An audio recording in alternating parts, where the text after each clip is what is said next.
Anong ibig sabihin ng Biblia na patay sa kasalanan? Tulad ba ito sa patay na tao? Basahin muna natin ang Efeso 2:1. Noong una ay patay kayo dahil sa inyong mga pagsuway at mga kasalanan. Now, ang ibig sabihin ng patay sa kasalanan mga kapatid ay patay espiritual.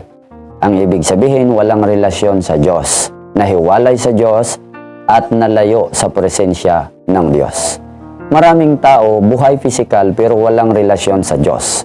Nabubuhay sa pangsariling hangarin, sariling prinsipyo at filosofiya. Pero hindi ibig sabihin nito na tulad ito sa pagiging patay pisikal, na wala ng isip, wala ng damdamin at kalayaang magpasya.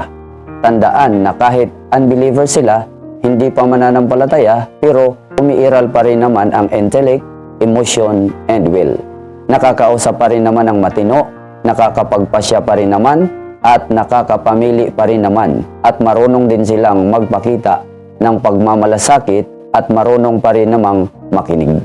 Kaya nga ang sabi ng Bible na ipangaral ang mabuting balita sa lahat, dahil ang tao ay may kakayahan pa ring mamili at magpasya.